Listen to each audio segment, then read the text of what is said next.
بغض، کینہ، عداوت، میل اس کے سینے میں بھری ہوئی تھی.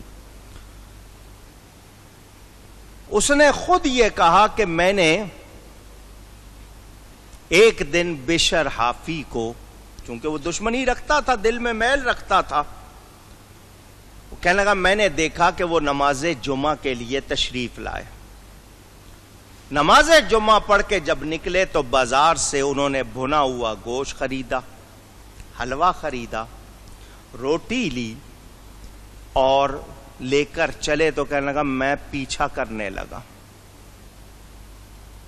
وہ بغداد بستی سے باہر نکل گئے. میں نے کہا یہ تو اللہ والا زاہد ہے، یہ لذیذ چیزیں خود خریدی ہیں اس نے، تو یہ لذیذ اشیاء خریدنا، ان کا اتنا شوق رکھنا، کوئی کھلا دے اور بات ہے، یہ خود خرید کے آخر مسئلہ کیا؟ انہوں نے کہا میں چلتا ہوں اس کے پیچھے دیکھتا ہوں کرتا کیا. وہ چلتے رہے. کہنے لگا میرا خیال تھا کسی تنہائی کی جگہ پہ جا کے بیٹھ کے آرام سے کھائیں گے تاکہ کوئی ان کو دیکھے نہیں، کہیں اور بیٹھیں گے تو دوسروں کو کھلانا پڑ جائے گا، اکیلے بیٹھ کے کھائیں گے تاکہ ڈٹ کے کھائیں. اس کی سوچ یہی تھی. وہ چلتے رہے لیکن وہ عصر تک چلتے چلتے ایک مسجد میں تشریف لے گئے. میں بھی ان کے پیچھے تھا. جب میں مسجد میں گیا تو میں نے دیکھا کہ وہاں ایک بیمار شخص جو معذور تھا تقریباً، وہ پڑا ہوا تھا بستر پر. اس کے سامنے وہ لذیذ اشیاء جو انہوں نے خریدی تھی وہ رکھ دی تھی اور وہ کھا رہا تھا. وہ بیمار شخص کا میں نے دیکھ لیا کہ کھانا تو اس کے سامنے رکھا. بشر کدھر گئے؟ ادھر ادھر دیکھا. مریض سے میں نے پوچھا کہ یہ جو سامان لایا ہے وہ کہاں گیا؟ اس نے کہا جی وہ تو واپس بغداد چلے گئے، مجھے یہ کھانا دے کر بغداد چلے گئے ہیں. میں نے پوچھا یہاں سے بغداد کا فاصلہ کتنا ہے؟ تو اس نے کہا 40 فرسخ. ایک فرسخ کتنا ہوتا ہے؟ 3 میل کا. 40 دیا 120 میل. میں نے یہ سن کر پڑھا انا للہ و انا الیہ راجعون. آپ تو صرف مرنے پہ پڑھتے ہیں نا کسی کے، آپ نے سمجھا ہوا یہ آیت تبھی پڑھنی ہے جب کوئی مر جائے. کہتے ہیں میرے پاس اتنے پیسے نہیں تھے کہ میں کوئی سواری کرتا اور دوبارہ جاتا. پیدل دوبارہ واپس جانا میرے بس میں نہیں تھا. میں آئندہ جمعے تک وہیں رہا. پورا ہفتہ میں نے وہیں گزارا. اگلے جمعے پھر حضرت بشر آئے اور وہی کھانا ساتھ لے کر آئے. مریض نے کہا اے ابو نصر، یہ حضرت بشر حافی کا پکارا جانے والا نام کنیت، یہ شخص پچھلے جمعے سے یہاں بیٹھا ہے، اس کو گھر پہنچا دیں. یہ پچھلے جمعے سے یہاں بیٹھا ہوا ہے، اس کو گھر پہنچا دیں. تو حضرت بشر نے مجھے گھور کے دیکھا. وہ بندہ کہہ رہا ہے مجھے گھور کے دیکھا اور فرمایا میرے ساتھ کیوں چل کے آیا تھا پچھلے جمعے؟ کیوں آیا تھا میرے پیچھے پیچھے؟ اس نے کہا خطا ہو گئی، معاف کر دیجئے. خطا ہو گئی، معاف کر دیجئے. مجھے گھر پہنچا دیا انہوں نے، اور گھر پہنچا کر فرمایا آئندہ ایسی خطا نہ کرنا. میں نے توبہ کی، اپنے گھر کا سارا سامان اللہ کی راہ میں لٹا دیا اور اس کے بعد پورا ٹائم اولیاء کی صحبت میں رہنے لگا. سمجھ آئی آپ کو؟ دیکھتے کچھ ہیں، ہوتا سمجھ رہے ہیں. اپنے کھانے کو لے جا رہے ہیں، وہ مریض کو کھلا. یہ اللہ والوں کے کیا کیا کام ہوتے ہیں سمجھ میں آتے نہیں. کرامات اولیاء حق ہے، اولیاء اللہ کی شان بھی حق ہے. وہاں اپنی عقل کی بنیاد پر فیصلے کرنا خود کو تباہ کرنا ہے. سنیں، علماء جاننے والوں نے ایک سبق یہاں مجھے آپ کو سکھایا، سن لیں. وہ کہتے ہیں سعادت کے معنی خوش بختی، خوش بختی کے خزانے کی چابی اللہ والوں کے ہاتھ میں ہے۔ اللہ نے کن کو دے دی ہے چابی؟ حضرت میاں محمد بخش صاحب کھڑی شریف والے، جن کو پنجابی آتی ہے پوٹھوہاری، وہ کیا فرماتے ہیں؟ وہ فرماتے ہیں ہر مشکل دی کنجی یارو،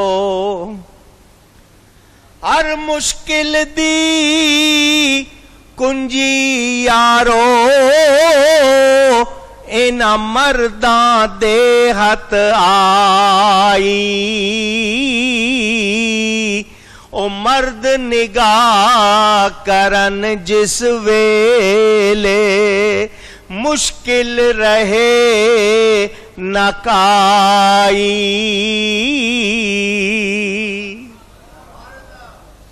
اللہ نے ان کو چابی دے دی ہے، یہ نگاہ کر دیں تو پھر کام ہو جاتا ہے، مشکل رہتی نہیں ہے۔ تو اللہ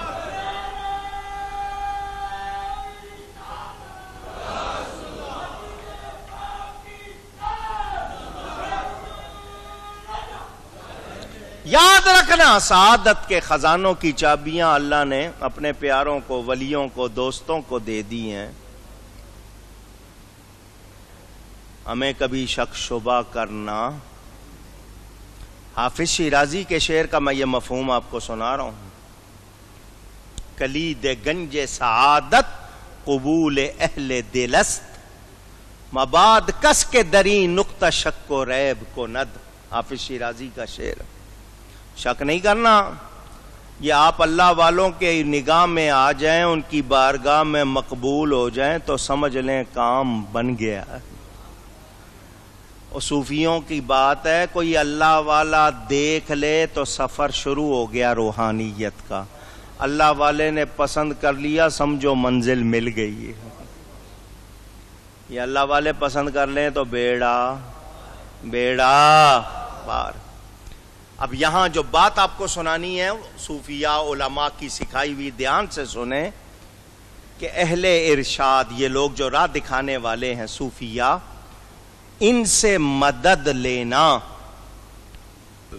حصول مقصد کے لیے کہ میرا مقصد کام ہو جائے، پورا میرا کام ہو جائے، ان سے مدد لینا یہ بڑا اچھا کام ہے، مگر ان کے ساتھ صرف خوش گمانی، عقیدت رکھنا، محبت رکھنا بھی مشکلات کو آسان بنا دیتا ہے۔ آپ نے ایک نظر محبت سے کسی اللہ والے کو کبھی دیکھا ہوگا ضائع نہیں، ضائع۔ یہ واقعہ کئی کتابوں میں موجود ہے، میں نے آپ کو سنایا ہوا ہے۔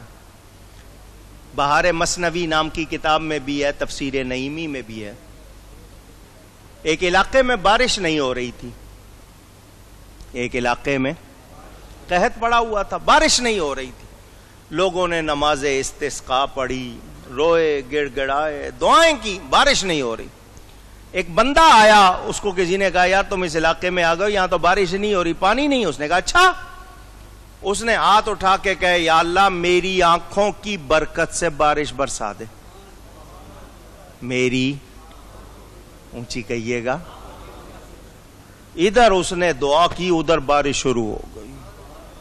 اور لوگ بڑے حیران، ہم اتنے عرصے سے رو رہے ہیں، گڑ گڑا رہے ہیں، نماز پڑھ رہے ہیں، دعا کر رہے ہیں، بارش نہیں ہو رہی، تو نے اپنی آنکھوں کا واسطہ دیا، بارش شروع ہو گئی ہے، تیری آنکھوں میں کیا کمال ہے؟ تو اب ذرا دھیان سے سننا اس کا جواب۔ اس نے کہا میری آنکھوں میں یہ کمال ہے کہ میں نے اپنی ان آنکھوں سے ایک مرتبہ حضرت با یزید بستامی کو دیکھا تھا، حضرت با یزید بستامی کو دیکھا تھا، تو چونکہ ان کو دیکھا تھا آنکھوں کا واسطہ، اور صرف اللہ والے کو ایک مرتبہ دیکھنے کی جب اتنی شان ہے، صحابہ کی کتنی شان ہوگی جو نبی کو دیکھتے تھے، پھر نبی کی کتنی شان جس نے رب کو دیکھا ہے، اندازہ کر سکتے ہیں ہم۔ تو اللہ والوں کو عقیدت محبت سے ایک نظر دیکھنا بھی ضائع اب میں اپنے استاد صاحب سے سنی ہوئی بات ممبر پہ بیٹھا ہوں جمعے کے دن. میرے استاد صاحب کو آپ نے دیکھا ہے اکثر لوگوں نے, حضرت شیخ الاسلام والمسلمین حضرت مولانا غلام علی صاحب قبلہ رحمۃ اللہ علیہ اکثر آتے تھے, جب تک حیات رہے وہ آتے رہے یہاں, آپ جانتے ہیں ان کو. یہ مجھے بات انہوں نے سنائی, میرا تو ایمان ہے آپ کی مرضی ہے. ان کا یہ جملہ ان کی زبان سے سنا ہوا, من زار مغفورن سارا مغفورن. آ گئی سمجھ میں یا ترجمہ کرنا ہے؟ ترجمہ کروں؟ نہیں سمجھ آئی؟ من زار مغفورن سارا مغفورن, ترجمہ یہ ہے جس نے کسی بخشے ہوئے کو دیکھ لیا وہ بھی بخشا گیا. شرط ایمان ہے. اللہ والوں سے محبت کبھی ضائع جاتی نہیں, اور جو سینے نبی کے عشق کے مدینے بنے ہوں, یہ محبت جس منزل میں پہنچاتی ہے وہاں کوئی اور شے پہنچاتی نہیں ہے. تو اللہ والوں سے تو محبت ہی بڑی چیز ہے, ان سے محبت ہی بڑی چیز ہے. نہ پوچھ ان خرقہ پوشوں کی, اقبال کہتے ہیں, علامہ اقبال, نہ پوچھ ان خرقہ پوشوں کی, ارادت ہو تو دیکھ ان کو, یدے بیدا لیے بیٹھے ہیں اپنی آستینوں میں.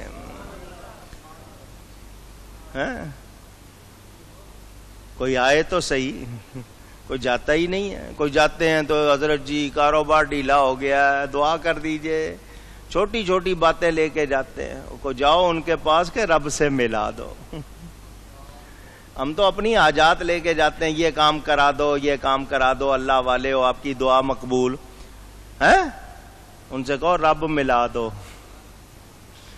دیکھو پھر بیڑا پار ہوتا ہے یا نہیں. میرے دوستوں اور بزرگوں یاد رکھیں, عارفین کاملین سے, ان کی کرامات سے, ان کی شان سے انکار یا تو قلت فہم یا فقدان عقل.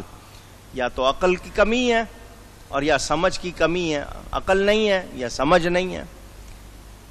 ان کے علوم مبنی بر کشف و عیاں, کھلی باتیں ہیں.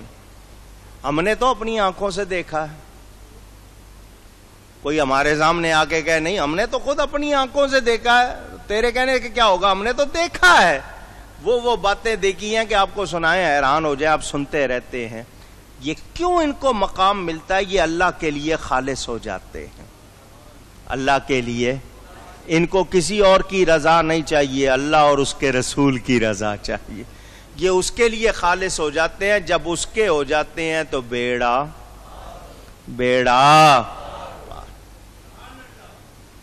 بچہ آتا ہے باپ کے پاس, ابا جان فلاں چیز چاہیے. باپ کہتا ہے بیٹا میں کتنی مشکل سے کماتا ہوں, تمہیں کھلاتا ہوں, تمہیں اندازہ نہیں, میری حیثیت نہیں, میرے پاس اتنا نہیں ہے, جو ہو سکتا ہے کرتا ہوں, فرمائشیں نہ کرو, گزارا کر لو. چپ ہو جاتا ہے بچہ. اگلے دن پھر کہتا ہے مجھے فلاں چیز چاہیے.